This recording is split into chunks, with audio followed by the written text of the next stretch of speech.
จำไอ้นกได้ปะที่เมื่อก่อนมันชนของกับเราที่ผับบ่อยๆอะ ไอ้นกนั่นแหละจำได้ทำไมวะ มันไปเลิกยามา ออกหนาเมื่อวานนี้ มึงคิดว่าไอ้พวกนั้นมันจะเลิกได้หรือวะปากมันก็พูดไปอย่างนั้นแหละ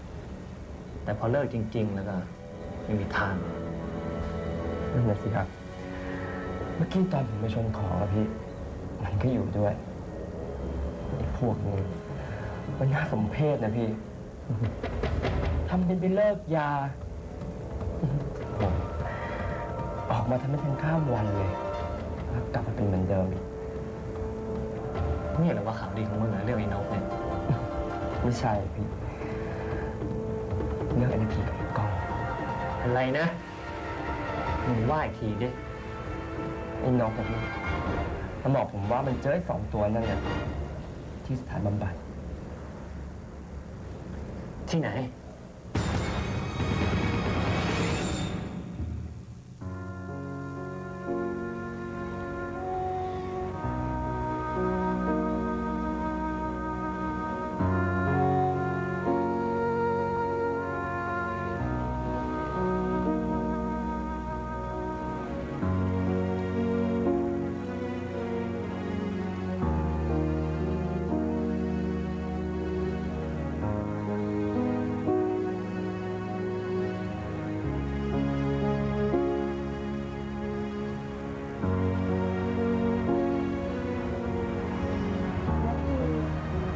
หลบมาทำอะไรตรงนี้คนเดียวคะ ผมถึงเรื่องอดีตครับ เรื่องอะไรล่ะคะ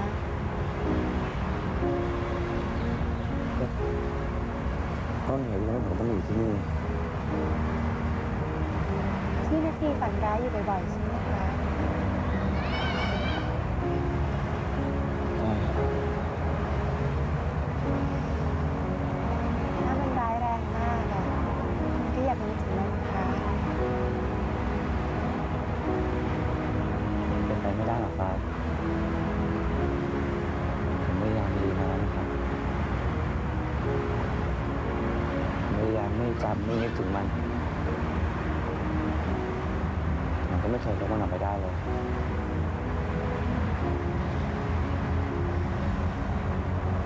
7 ปีแล้วที่ผมไม่มีชายคนตายเพราะว่าอุบัติเหตุที่ผมก่อขึ้นเอง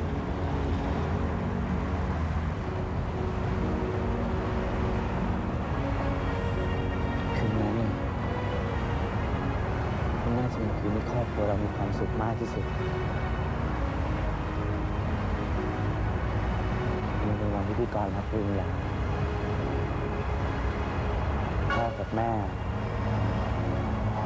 พาพวกเราไปเลี้ยงฉลองกันบนเรือ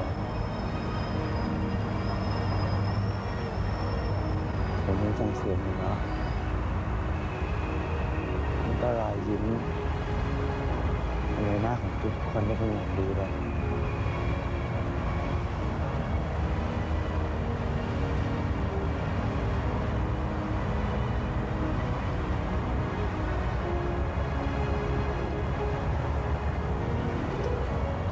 แต่ผมก็ทำให้ทุกอย่างมันเปลี่ยนไป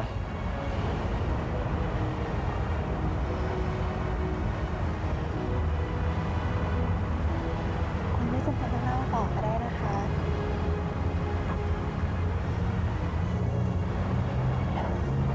ไม่เป็นไรหรอกฟ้าผมอยากเล่าให้คุณฟังผมอยากให้คุณเข้าใจผม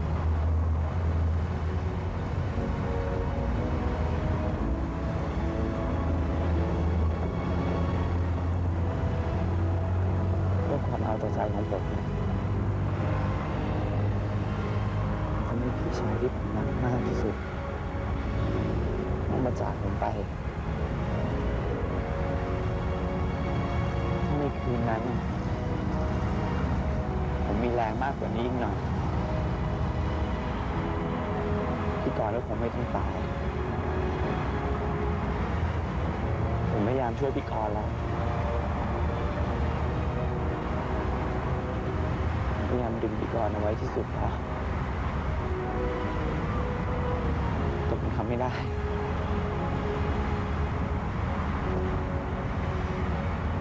วันนี้ไม่ว่าผมจะตื่นหรือว่าผมจะหลับ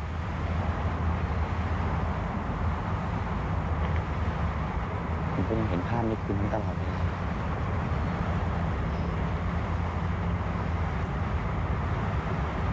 นาทีคุณรักพี่กรณ์มากใช่ไหมคะ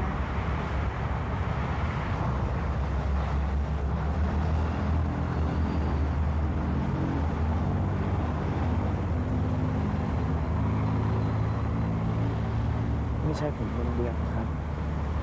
ที่รักพี่กรณ์ทุกคนก็รักพี่กรณ์ด้วยกันทั้งนั้นแหละ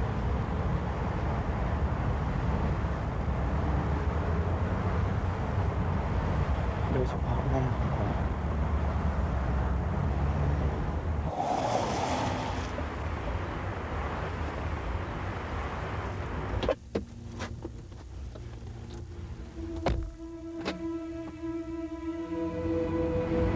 นาทีคะฟ้าคิดว่าคุณควรจะจำกับสิ่งดีๆที่พี่กรณ์มีให้กับคุณนะคะฟ้าเชื่อนะคะว่าสักวันคุณจะต้องลบภาพเหล่านั้นออกไปได้ไม่มีใครจะจมอยู่กับอดีตได้ตลอดทั้งชีวิตหรอกนะคะ คื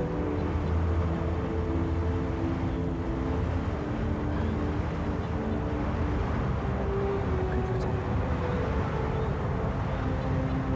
ค่ะฟ้าเข้าใจคุณ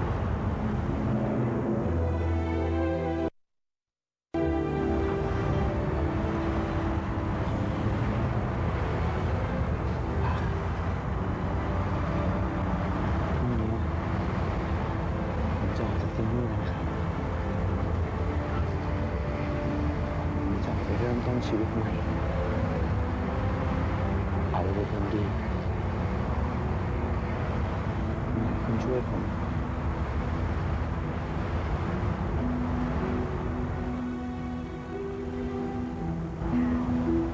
ฟ้าจะช่วยคุณ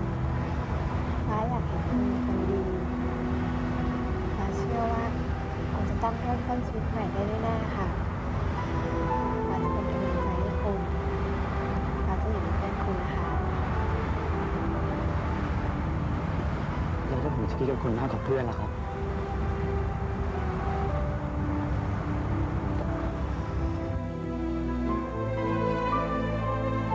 อย่านะคะฟ้าอยากเก็บความรู้สึกดีของเราไว้อย่างนี้ค่ะ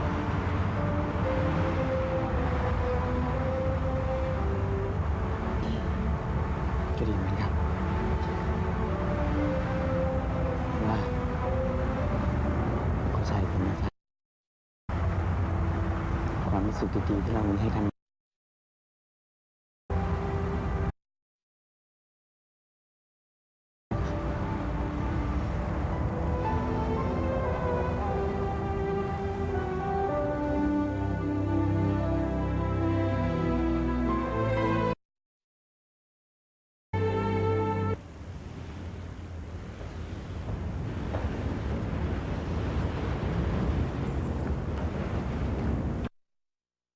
วันนี้เอกมาเร็วใช่ไหมนะคะ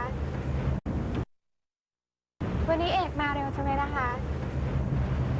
ผมรีบมากลัวฟ้าจะเหงา ฟ้าไม่เหงาหรอกค่ะ อยู่ที่เนี่ยมีเพื่อนคุยเยอะแยะเลย เหรอ เพื่อนของฟ้าเนี่ย รวมถึงนาทีด้วยหรือเปล่าพอดีผมเห็นเขาคุยกับคุณอยู่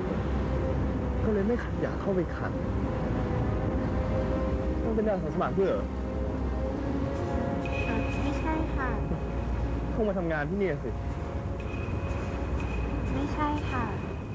ไม่ใช่อาสาสมัครไม่ได้ทำงานที่นี่นี่มาบำบัดละสิ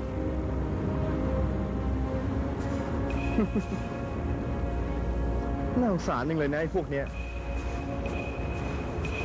ทำไงเขาล่ะถึงได้ติดยา ฟ้าก็ไม่ทราบหรอกค่ะ เหรอ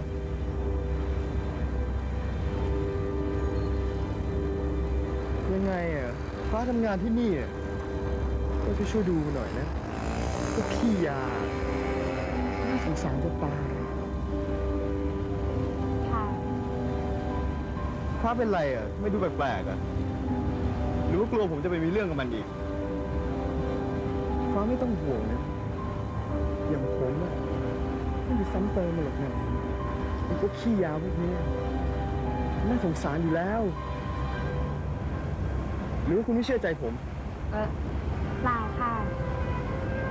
ก็ดีแล้ว รับรอง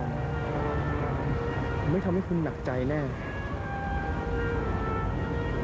ไปเราไปกันเถอะ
เดี๋ยวนะครับคุณ มีอะไรเหรอคะ คือผมจะไปเยี่ยมน้องชายนะครับ คือน้องผมเนี่ยเขาบำบัดอยู่ที่นี่ทีนี้ว่าผมไม่รู้จะติดต่อที่ไหนดีนะครับ อ๋อ ทางโน้นเลยค่ะแต่นี่ใกล้จะหมดเวลาเยี่ยมแล้วนะคะ ถ้ายังไงคุณคงต้องรีบหน่อยแล้วค่ะ ครับไม่เป็นไรนะครับ ผมแค่อยากจะเจอหน้าน้องชายผมเท่านั้นเองนะครับ ค่ะ ขอบคุณมากนะครับ ค่ะไม่เป็นไรค่ะ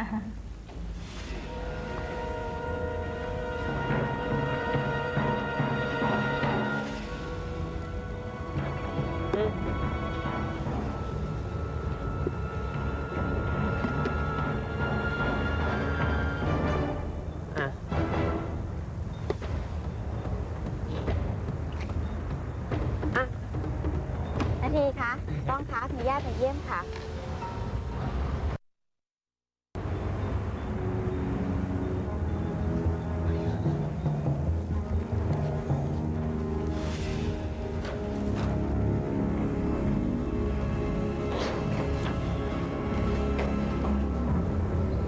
สวัสดี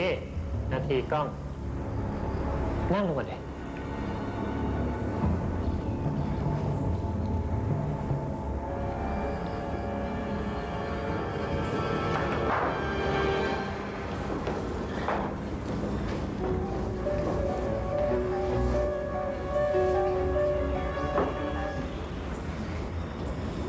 เป็นอะไรไป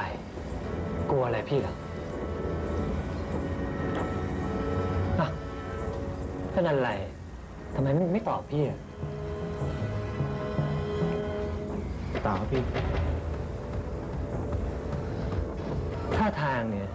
ดูนายสองคนเนี่ยดูดีขึ้นเยอะเลย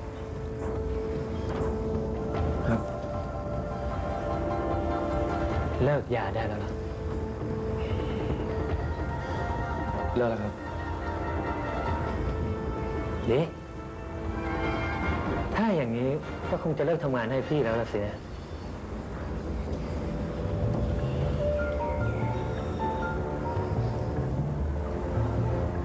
ออกจากคุกมาได้ไง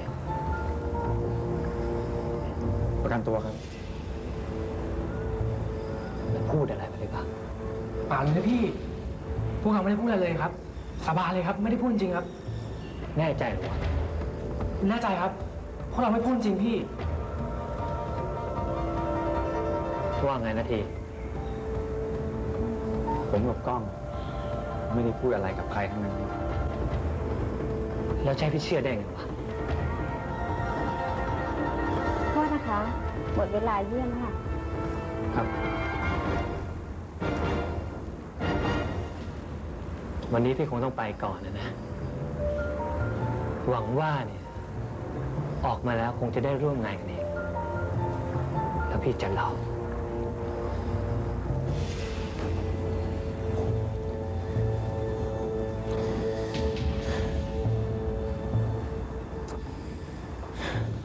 เฮ้ยทำไงดีไว้ทีเขาจะเก็บเราปะวะ ฉันไม่รู้อ่ะ เฮ้ย ฉันกลัวนะเว้ย ไม่หรอกเว้ย พรุ่งนี้เราก็จะออกจากที่นี่แล้วนะเว้ยเขาคงตามเราไม่พบหรอก